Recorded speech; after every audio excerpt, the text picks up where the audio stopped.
سلام سلمہ تو دعوت دینا موصوف جو ہے کچھ اظہار خیال ہے. السلام علیکم ورحمۃ اللہ وبرکاتہ. رب اشرح لي صدري ويسر لي امري واحلل عقدة من لساني يفقهوا قولي. جیسا کہ امام صاحب نے کہا کہ میں رام جس کالج میں نارتھ کیمپس میں پڑھتا ہوں، اس کا کریڈٹ جو ہے صرف اللہ کے بعد میرے پیرنٹس. میں یہ کہنا چاہ رہا ہوں اگر ہم ایجوکیشن سسٹم کو دیکھیں تو مسلمانوں کا جو ریپریزنٹیشن ہے سیکولر ایجوکیشن سسٹم میں وہ نہ کے برابر ہے. میرے نزدیک اس کی 4 وجوہات. پہلی کہ ہم اسلام کو سمجھتے ہیں، قرآن پڑھتے ہیں، حدیث پڑھتے ہیں، لیکن اسے انٹرپریٹ نہیں کرتے. انٹرپریٹ کا مطلب اسے جس طرح سے سمجھنا چاہیے ہم ویسے نہیں سمجھتے. اللہ نے قرآن میں کہا کہ کچھ لوگوں کے دل و دماغ میں تالے لگے، اور جتنا میری مختصر ریسرچ ہے اس تالے کا مقصد ہی آپ کو قرآن حدیث سے دور کرنا ہے. پر جیسا کہ ہم جانتے ہیں کہ اسلام میں فطرہ کا کانسیپٹ ہے. فطرہ یعنی انر کانشیسنس. جب تک ہم اس کو بیدار نہیں کریں گے تب تک قرآن حدیث کو سمجھنا امپاسبل ہے. دوسری وجہ یونٹی کی کمی، ایکتا کی کمی. اور تیسری سب سے امپورٹنٹ ایجوکیشن کی کمی. اور ایجوکیشن میں بھی اسے سیکولر ایجوکیشن اور اسلامی ایجوکیشن سے جوڑ کے دی.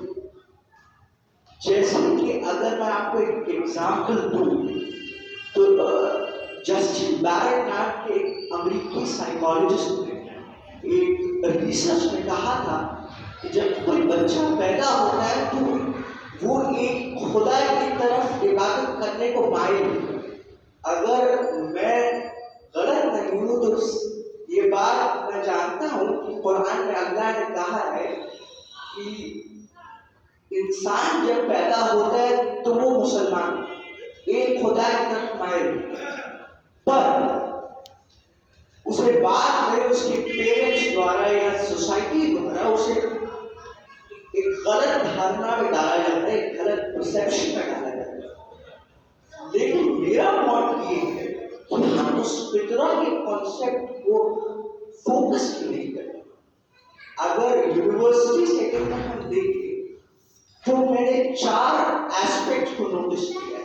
کسی بھی بچے سے اگر آپ بات کرتے ہیں تو وہ 4 چیزوں پہ فوکس کرے گا: کیا، کیسے اور کیوں.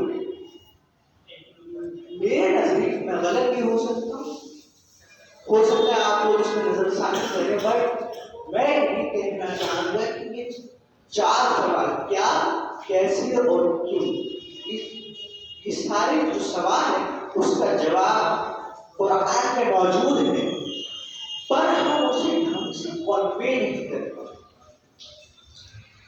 اب اگر دیکھا جائے تو معجزات میریکلز اسلام میں بہت زیادہ ہیں. لنگوسٹک میریکلز ہیں اور بھی بہت سارے میریکلز ہیں، پر اسے کانٹریڈکٹ نہ کرنے کے لیے ہمیں اسے ماڈرن سیکولر پرسپیکٹو میں لانا ہوگا. مثال کے طور پہ قرآن جس طرح سے لکھا ہے یا اترا ہے اس حساب سے اگر ہم دیکھیں، جب قرآن نازل ہوا تو عرب لوگ اپنے لینگویج کے مسائل کے حساب سے وہ ٹاپ کرتے، کوئی اس سے مقابلہ نہیں کر سکتا تھا. لیکن قرآن نے یہ چیلنج دیا کہ ایک سورت ایسی لا کے دکھاؤ. آج جو اتہاس کار وہ اس بات پر متفق ہے کہ اس جیسی چیز کو لانا بہت مشکل ہے. لیکن پھر بھی میں دیکھتا ہوں کہ مسلمان کے اندر دین کو لے کر کانفیڈنس ایسا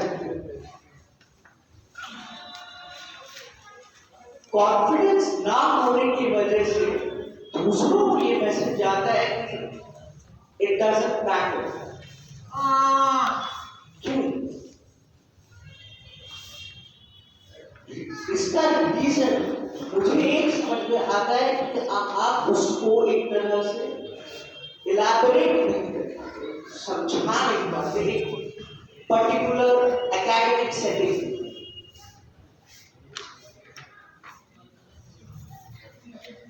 اس کا ریزن میرے حساب سے اس کا ایک پرٹیکولر ایسپیکٹ یا پرٹیکولر ایسپیکٹ کے بارے میں جو ریزننگ ہے اس کے اکارڈنگ ہم یہ کر سکتے ہیں کہ ٹرانسلیشن آف دا قرآن کو ایک اکیڈمک ریسرچ فارمیٹ میں اس کو سمجھایا جائے کہ دنیا میں جو ہو رہا ہے وہ ہم کیسے کریں اور اس کا قرآن سے کیا تعلق ہے.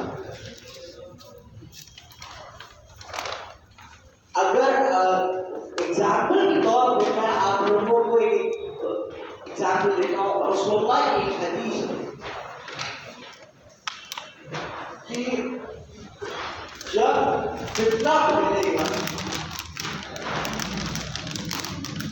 عورتوں کا ایگزامپل ہے، ویسٹرن ڈریسز میں آپ نے دیکھا ہوگا فتنہ پھیلتا ہے اور ایک وقت ایسا آئے گا کہ جب لوگوں کے چہروں پر یا کپڑے نہیں ہوگے تو صحابہ کی پوچھ رہے کہ ہاؤ اٹ از پاسبل، کیسے یہ پاسبل.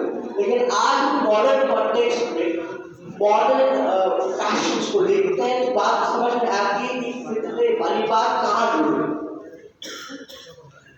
اور دوسری بات صلاح الدین جنہوں نے فتح کیا تھا بیت المقدس کو 1187 میں، انہوں نے بولا تھا کہ اگر کسی قوم کو بغیر وار کے بغیر جنگ کے ڈسٹروائے کرنا ہے تو اس کے ینگسٹرز فتنوں کو عام کرو الگ الگ طرح کی، کیونکہ اگر ینگسٹرز کنفیوز ہیں، جو آنے والی نسل ہے وہ کنفیوز ہے تو کسی بھی قوم کی جو یونٹی ہے وہ کمزور ہو جائے گی، اور جب کمزور ہو جائے گی تو بغیر وار کا جیت کی جائے گی. تو یہ ایسپیکٹ ایک اکیڈمک سیٹنگ میرے نزدیک اگر صرف ایک آرڈر اور ہیرارکی سے ہم اسلامی ایجوکیشن کو پھیلانے کی کوشش کریں گے تو نہیں ہو. میرے نزدیک 3 چیزوں پر فوکس کرنا ضروری ہے. اگر آپ بتا رہے ہیں کہ اسلام کیوں صحیح ہے، کیوں یہ ریلیونٹ ہے، تو کیا، کیسے اور کب اور کیوں، اس سوال کا جواب آپ کو دینا. کسی